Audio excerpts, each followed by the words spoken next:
Hi, everybody. It is I, Mr. Aaron, returning once again for some more fabulous reading.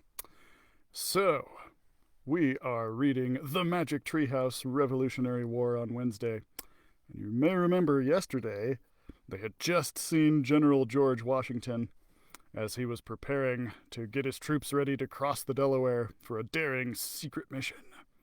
And they got a letter there. So they're on a mission from Morgan Le Fay. Jack and Annie are on a mission from Morgan Le Fay to find a piece of writing, something sent.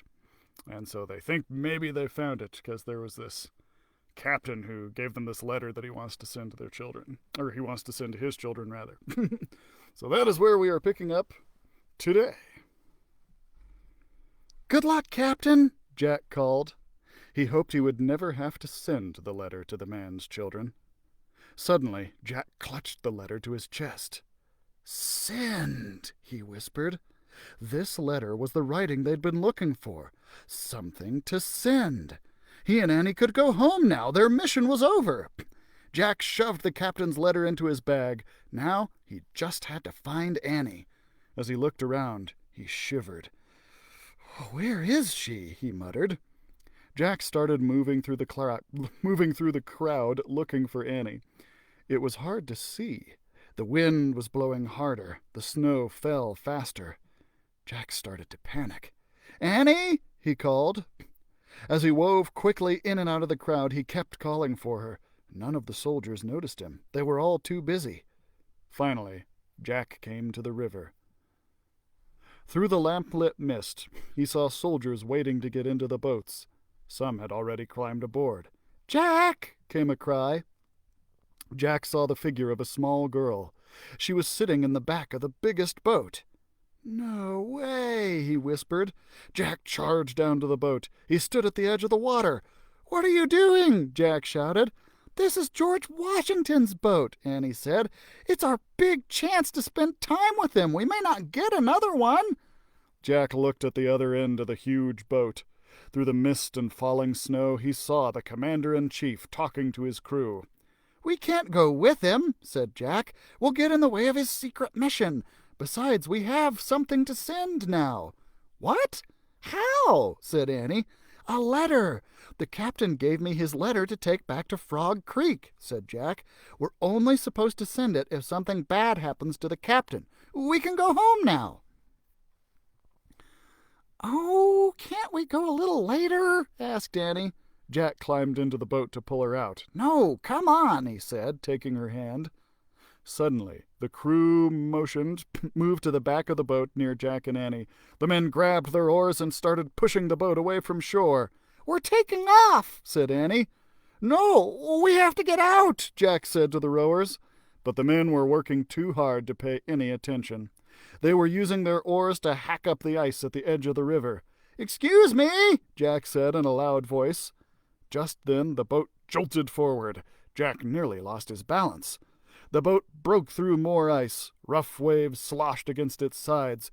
We have to go back, said Jack. Too late, said Annie. They were headed across the Delaware River. Chapter 6. Crossing the Delaware. The huge boat rocked in the water. Giant chunks of ice smashed against its sides. Thanks a lot, Annie, Jack whispered. He shivered in the snowy cold. We're not supposed to go on their secret mission with them. It's okay, she whispered.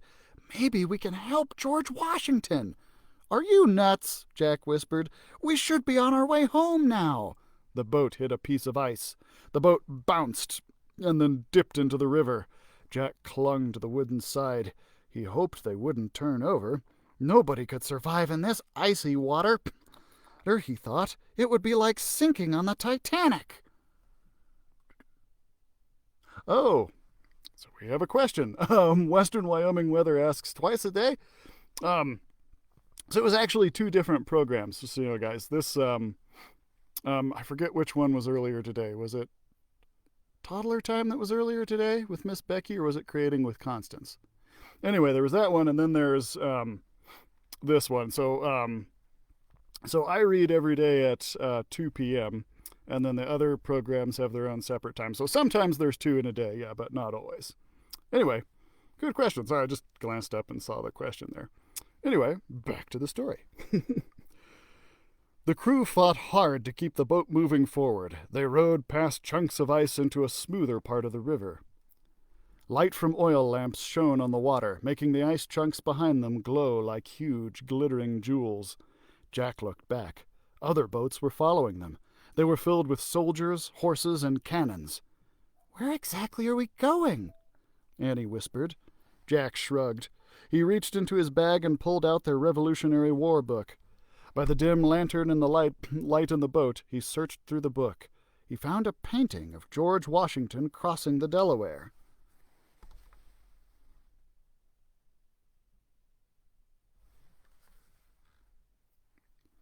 He showed the painting to Annie. They read the caption silently. After George Washington crossed the Delaware, he led his men on a 9-mile march to a British post. The post was filled with Hessians, German soldiers hired by the British to fight for them. The American patriots caught them off guard. The Hessians never thought the patriots would attack on a stormy Christmas night. It was a great victory for the patriots. They captured almost 1,000 Hessians. Hardly any of Washington's men were lost. "Yay! We won't have to send the captain's letter!" Annie exclaimed. "Shh!" said Jack. But George Washington turned around and looked back at Jack and Annie. "Oh, no," Jack thought. "Caught again!" He closed his eyes, as if that would make him invisible. "He's coming," said Annie. Jack looked up. George Washington was making his way back toward them. In the next moment, the commander-in-chief loomed above them like a giant shadow. "Children?" he asked in a quiet, angry voice. "Sorry," Jack squeaked. "Merry Christmas," said Annie. But George Washington did not say Merry Christmas back. Chapter 7. Spies. "What are you doing here?" George Washington asked. The commander-in-chief sounded furious. "We made a mistake," Jack said. We didn't mean to come." George Washington turned to the rowers. "Lord?" he asked in a stern voice. The men looked at Jack and Annie with surprise. "It's not their fault," Annie said quickly. "They were working too hard to notice us." Just then the boat banged against the ice. The ice cracked. The boat moved on, then bumped against the shore. 2 soldiers jumped out and pulled the boat up on the shore. George Washington looked back at Jack and Annie. "This boat is returning to get more men," he says. "When it does, you will get out and stay on the other shore." "Yes, sir," said Jack. He felt very embarrassed. George Washington then gave orders to the rowers. "Make sure these children do not board any other boats when you return," he said. The general stepped onto the riverbank. The wind started to pick up. The snow fell harder. As the crew unloaded the boat, neither Jack nor Annie spoke. Jack was miserable. They had caused trouble for George Washington, just when the general was trying to make America an independent nation. Jack desperately wished he and Annie had gone home earlier. They watched more and more boats land on the riverbank. As the soldiers unloaded their weapons and horses, a freezing rain began. Now rain, snow, and sleet fell together. Jack heard George Washington call to one of his men. "The storm is getting worse, Major," the general said.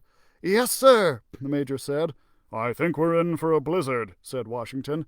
"Yes, sir. Our mission may be hopeless, sir," said the major. "Should we call it off?" "No, you should—" started with the wrong voice. "No, you shouldn't," Jack whispered. "You're going to win." "Should we turn back, sir?" the major said. "No, no," said Annie. She stood up. The boat rocked. "Don't turn back, George Washington, sir," she shouted. "You have to march on, sir. You have to attack the Hessians, sir." "Shh!" Jack tried to pull Annie back down. "We're not supposed to know about their secret mission." "How does she know of our plans, Major?" George Washington asked. "Listen to us, sir," said Annie. "You're going to win." She pulled away from Jack and jumped out of the boat. "Annie!" Jack leapt onto the riverbank. He scrambled after Annie up the steep, icy slope. "You have to lead your men, General Washington, sir," Annie said. "The Hessians will be surprised. They think no army will be marching on a night like this." "How do you know all this?" the major shouted above the storm. "How do you know what the Hessians are doing and thinking?" I... For once, Annie seemed at a loss for words.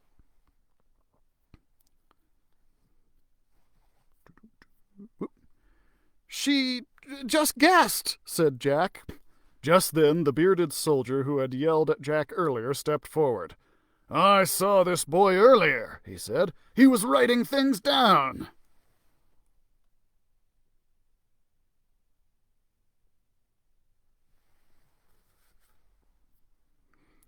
"No, I was just—" Now Jack was at a loss for words. "Seize them!" the major shouted. "They're spies!" Chapter 8. These Are the Times. Jack grabbed Annie's hand. "We're not spies," he said. He whirled around to face George Washington. "General Washington, remember those words you said to your men?" Jack said. "You should believe them yourself, sir." "What are you talking about?" George Washington asked. Jack yanked the captain's letter from his bag. By the light of the lamp he read the words the captain had copied for his children. "These are the times that try men's souls," Jack read. "But he that stands it now deserves the love and thanks of man and woman. The harder the conflict, the more glorious the triumph."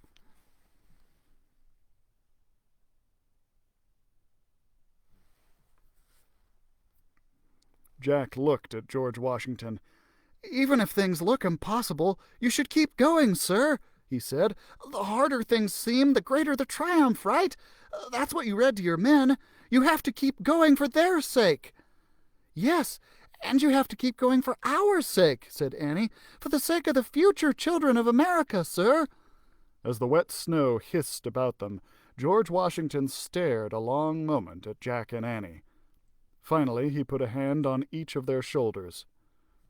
"I do not know who you are," he said. "I do not know how you know what you know. But I believe you. For your sake, and for the future children of America, we will march on." "Yay!" cried Annie. "Oh, yay!" said Jack softly. He sighed with relief and put away the captain's letter. "Now, get back in the boat," said George Washington. "You must leave the fighting to us, to me and my men." Jack felt very grateful to George Washington and his whole army. They were risking their lives for all of America's children, past and future. He could barely speak. "Thank you, sir," said Annie. "Thank you both for telling me to listen to my own advice," said George Washington. He called to the rowers waiting in the boat. "Take good care of these two."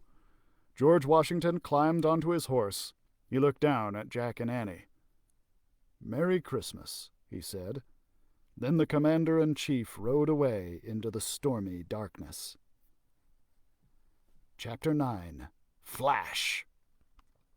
"All aboard!" one of the rowers called. Jack and Annie hurried down the steep riverbank. They climbed back into the boat. The crew pushed away from the shore. The boat started back through the icy, churning waters of the Delaware River. Jack was freezing in the sleet and snow, but he didn't worry about that now. He was thinking instead about how they had helped George Washington. He was thinking about how they had helped keep history on its course. Jack felt great. When they got to the riverbank, Jack and Annie jumped out of the boat. "Thanks!" Jack yelled to the rowers. With the wind at their backs, Jack and Annie took off through the blizzard. They ran down the icy bank of the Delaware River. Thunder rumbled in the snowy sky. Lightning zigzagged over the woods. "How will we find the treehouse?" cried Annie. "I don't know," said Jack, but don't worry, we'll find it." He felt very confident now after meeting George Washington, after being thanked by George Washington. He and Annie ran on through the rain and the snow and the sleet. They ran along the river bank until a bright flash of lightning lit up the sky. Then Jack saw it. The treehouse was directly to their left, high in a tall tree covered with snow. "Over there!" he shouted. Jack and Annie ran toward the edge of the woods. In the dark, Jack looked up, searching for the treehouse.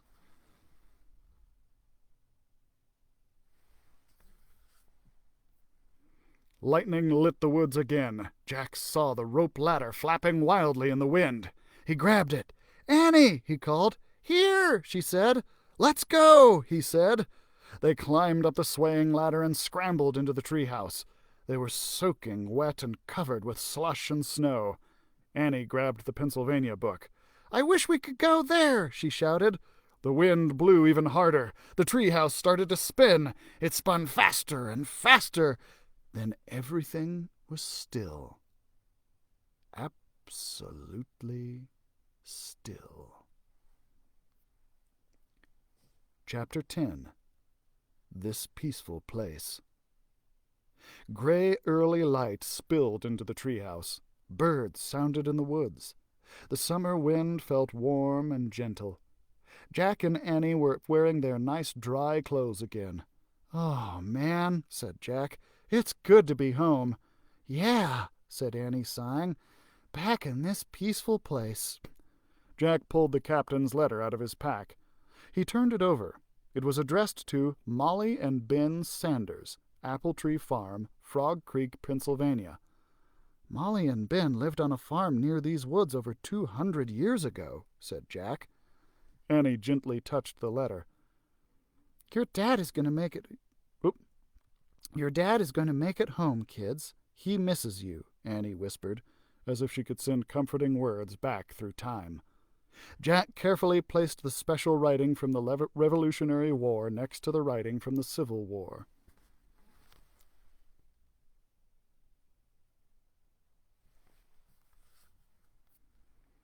"Look," said Annie. She picked up a note lying in the corner. It said simply, "Come back on Tuesday."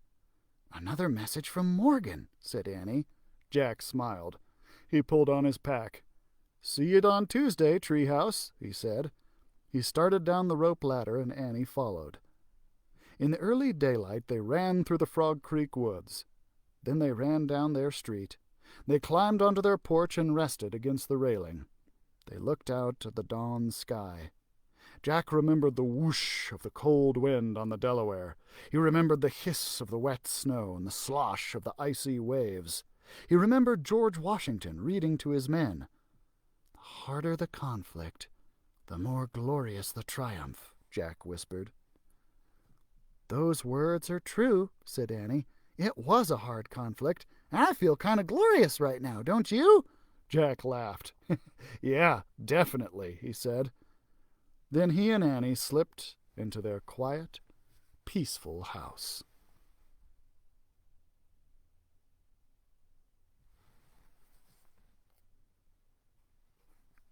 And that brings us to the end of this story.